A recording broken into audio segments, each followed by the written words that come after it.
The San Antonio Spurs go 3-2 up against the Minnesota Timberwolves after being ejected in Game 4. Victor Wembenyama rose to the occasion once again with 27 points, 17 rebounds, 5 assists and 3 blocks. But how did the Spurs get such a big win against the Timberwolves when at one point in the third it was tied 61-61? Well, in this video we will look at 3 key areas that benefited the Spurs. Number 1 being Victor Wembenyama's aggressiveness from the perimeter, number 2 being Keldon Johnson's impact off the bench, and number 3 being the Spurs targeting Mike Conley when he was on the court. So if you guys do enjoy these analysis type videos, be sure to like, comment, share, subscribe. But let's get on to point 1. Now, all night long, you saw Victor Wembenyama, right? If you watched the game and if you watched the way he started, he was shooting threes, he was getting the ball at the top of the key, and he was attacking Rudy Gobert. But one thing that people underestimate about Victor Wembenyama, obviously he comes with his size, he comes with his length, he comes with his shot blocking ability. It's his IQ. And now look at this play here, right? De'Aaron Fox has the ball. He gets the screen from Julian Champagnie. Now, as he gets the screen from Julian Champagnie, see Victor Wembanyama, he rolls to the rim. Now, as he rolls to the rim, Rudy Gobert follows him.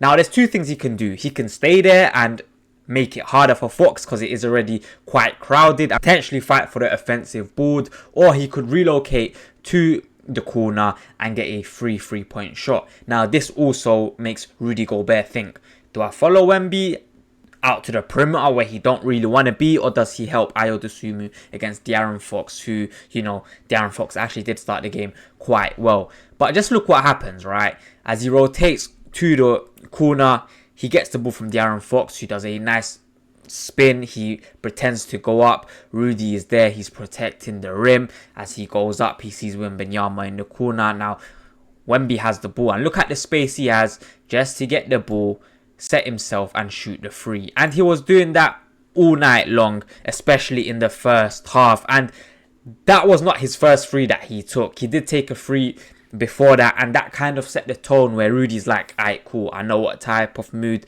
that Victor Wembanyama is that. I'm going to have to defend high on the perimeter. And as good as Rudy Gobert is as a defender, no big ever wants to be defending on the perimeter because that's just not where they're comfortable at. And Rudy Gobert, even with all his defensive player of the years and his accolades and things like that, he does not want to be guarding Victor Wembanyama at the top of the key or in the corner, you know, because it's Victor Wembanyama, you know, he's an alien. But here's another play, and it's something that I actually quite picked up on. But these guards were setting screens for Wemby.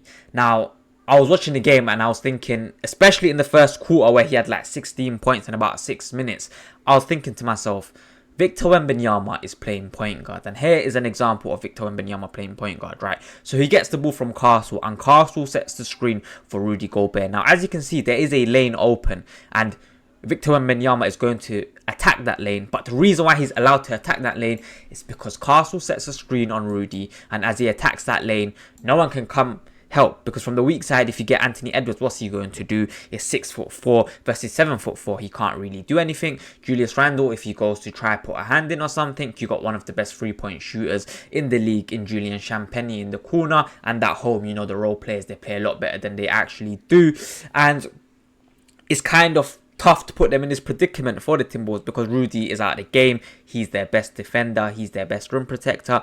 He's out of the game, and Victor Wembanyama gets an easy dunk. And because of that, he literally grew off it. You know, he was attacking Rudy every single time, whether it was attacking downhill, whether it was attacking at the perimeter, whether it was getting to the paint, throwing it down. You know, he was doing a lot of things, and Victor Wembanyama's aggressiveness kind of set the tone early for this team and for the Spurs to kind of go on a run, especially early on. One thing I didn't like, which I'll talk about a little later on, is Mitch Johnson decided to take him out about 6 or 7 minutes in. I get that you want to have like your minutes balance or whatever you call it, and you want to kind of balance the lineups. But when Victor Wembanyama has 16 points in 6 minutes and he's feeling himself, he's shooting threes, he's going to the rim, he's attacking Rudy, he's attacking everyone that he got, you know, you don't take him out. Play him for another 2-3 minutes, and if they do stop him,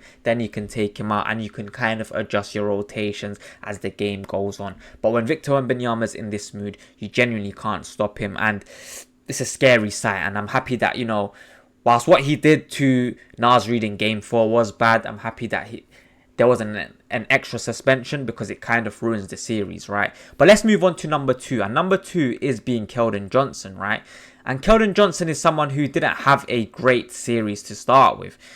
In the first 4 games, you're kind of wondering, when is the 6th man of the year going to rise in Keldon Johnson? But he didn't really rise, did he? No. But I think it's time to talk about Keldon Johnson, especially in this game, because he gave them a scoring punch off the bench. Now, the first play here, he gets the ball from Dylan Harper, right? And he just attacks his man. Terrence Shannon Jr., you know, he's come into this rotation because of Dante DiVincenzo, his injury. But just look at Keldon Johnson. He has them big shoulders. He's stronger than majority of the guards that are going to guard him. And he can get downhill and he can get to the rim. And that's what he was doing all night. Once again, you see Anthony Edwards guarding him in the corner. What does he do? He gets the ball. He gets his head down. He drives to the rim, and as he drives to the rim, even Anthony Edwards, who is someone that's strong, yes, he's facing an injury, but Anthony Edwards is considered someone that's a good defender, a true two-way player. Look what he does to him. He uses his big broad shoulders, he gets the separation, he waits for the foul to come, and he gets the and one. And it's these type of plays that kind of allow your team to win, and it's these margins that you need to play on, because the Timberwolves are a great team, the Spurs are a great team. So sometimes, obviously this game was a blowout win, but the reason why it is a blowout win is because of these smaller margins, as we are seeing right here. Here's another one, just an offensive board. Anthony Edwards is sleeping. He doesn't pick up his man in Keldon Johnson. Now, Keldon Johnson can easily say, you know what, I'm not going to go fight for the offensive board. I'm going to go back and try get back on defense in case of the fast break. But no, what does he do? He goes and he fights for the offensive board. And this was a big game from Keldon Johnson, and not only Keldon Johnson, but from the likes of Dylan Harper and Stephen Castle. I feel like they gave the Spurs a different energy, a different scoring punch. Also, De'Aaron Fox in the first quarter, I thought he was very good. As the game went on, I can't really say he was as good, but you know, it's guys like this, you know, guys like that, guys like Keldon Johnson that have been contributing throughout the regular season. But when it's playoff time, it's time to ask for them to step up. And yes, it took him a few games, but you know, it's 2-2 at home. It's time for you to step up. And he's a big reason as to why they kind of got that big lead and were able to carry on building that lead and made sure that it didn't slip. Now let's move on to the third point, and that third point is being targeting Mike Conley. Now Mike Conley is a vet, he's an experienced player, he's played a lot of basketball for over 15-20 years, right? And one thing about him is that he just can't defend no more yet. He just cannot, and it's something that the Spurs have to take advantage of, and they did. Now, on this first play here, it's very hard to kind of find examples, because obviously when you're watching through highlights, there's only a selected amount of clips that you can choose from, but this was happening every time Mike Conley was on the court. Here, as you can see, it's Dylan Harper with the ball, and as you can see in the wing, it is Vassell, and Vassell is a very good 3-point shooter. Now, as Harper drives in, I would assume he comes down just to close that gap, just to close that lane. But as he closes that lane, who does that leave open? It leaves one of the best 3-point shooters for the Spurs in Devin Vassell open. And now by the time he gets that high arching release, you know, it's very hard to stop him when he gets that high. You know, it's a free from Vassell, and he's one of those guys that when he gets hot, he can get very streaky, and that 3-point shooting can just look automatic. And it's another play here, and I like this play from Harrison Barnes. Now, he didn't play a lot of minutes, but he did come in crucial moments, and you know, he gets the ball at the elbow here. You can see Victor Wembenyama, he's going to set a screen on Mike Conley to allow Devin Vassell to get free on the back door. Now just look at this, he sets a screen on him. As he sets a screen, Vassell gets free. Mike Conley is not going to catch him up, because first of all, it's Wembenyama screening him. To get around him, it is tough, but he also is old and he don't have the burners and the legs that he may have used to have before. And then as he just throws it up, it's a easy dunk. And then the last play here is just about effort, it's about boxing out, but it's also just about who wants the ball more. And you know, Fox shoots the ball, it don't go in, but Dylan Harper, it's your rookie, look what he's doing, he's making plays. He gets the offensive board over Mike Conley, and he is able to get the easy 2-pointer. But it's things like that that contributed to the Spurs winning. And you know, I decided to focus on the areas that I believe contributed to the Spurs winning with such a big margin. But there was small areas or small instances where, for example, in the third quarter, the game was tied 61-61. Who comes in and who gives a scoring punch? It's Stephon Castle with 8 points in the third quarter. But one thing I liked a lot in that third quarter as well is that when the game did turn 61-61, Mitch Johnson brought in Keldon Johnson. And as I said before, in the first quarter, Keldon Johnson really had it going. Sorry, in the first half, Keldon Johnson really had it going. And sometimes when your team